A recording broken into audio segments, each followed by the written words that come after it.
రెండున్నర సంవత్సరాల క్రితం మరి ఇప్పుడున్న కాంగ్రెస్ ప్రభుత్వం అబద్ధపు హామీలనిచ్చి నెరవేర్చలేని హామీలనిచ్చి మరి ప్రజలందరినీ మోసం చేసి గద్దెనెక్కిన తర్వాత ఈ రెండున్నర సంవత్సరాల నుండి ఏవైతే హామీలు ఉన్నాయో వాటన్నింటినీ నిర్వర్తించలేకపోయినాయి.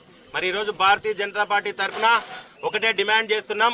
ఏవైతే 6 హామీలు ఉన్నాయో అదే రకంగా 420 హామీలు ఉన్నాయో వాటన్నింటినీ ఈరోజు హామీ చేయాల్సిన అవసరం కాంగ్రెస్ పార్టీకి ఉన్నది. మరి ఈరోజు ముఖ్యమంత్రి గారు ఏవైతే పెద్ద పెద్ద సమావేశాలలో హామీలుగా ఇచ్చిండ్రో ఏదైతే విద్యార్థులకు విద్యార్థి భృతినిస్తా అని చెప్పారు, నిరుద్యోగ భృతి 2.5 సంవత్సరాలైనా కానీ ఇప్పుడు దిక్కు లేకుండా పోయింది.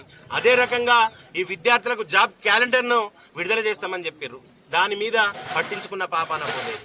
ఇక్కడ ఈ రకంగా ఎన్ని అయితే హామీలు ఇచ్చిర్రో ఈరోజు జిల్లాల వ్యాప్తంగా రైతులందరూ అరిగోసపడుతున్నారు. రైతు భరోసాను ఆయనకు అవసరం ఉన్న దానిగా మార్చుకున్నారు. ఎప్పుడైతే ఎన్నికలకు అవసరం ఉంటుందో అప్పుడే రైతు భరోసా గురించి మాట్లాడుతుంటారు తప్ప మరి రైతులకు పెట్టుబడి కోసం అందించాల్సిన రైతు భరోసాను ఈరోజు ఇచ్చే పరిస్థితిలో ఈ ప్రభుత్వం లేదు.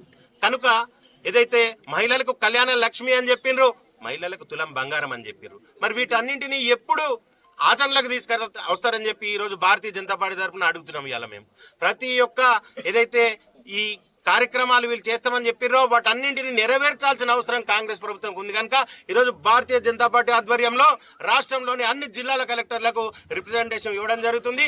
ఈరోజు రిప్రజెంటేషన్ ద్వారా ఇచ్చిన కార్యక్రమాన్ని రానున్న రోజుల్లో ఆందోళన కార్యక్రమంగా ఉద్యమాన్ని ఉధృతంగా చేసే కార్యక్రమంగా తీసుకొని ఏదైతే దొంగ హామీల ద్వారా గద్దెనెక్కిర్రో మీరు ఆ హామీలన్నింటినీ నెరవేర్చేదాకా మేము మీ ఎంబడే పడతాం. ఆందోళన కార్యక్రమాల ద్వారా ప్రజలందరినీ చైతన్యవంతం చేసి ఈ ప్రభుత్వానికి వ్యతిరేకంగా పెద్ద ఎత్తున ఉద్యమిస్తామని చెప్పి ఈరోజు పత్రికాముఖంగా తెలియజేస్తున్నాం. భారత్ మాతాకి జై.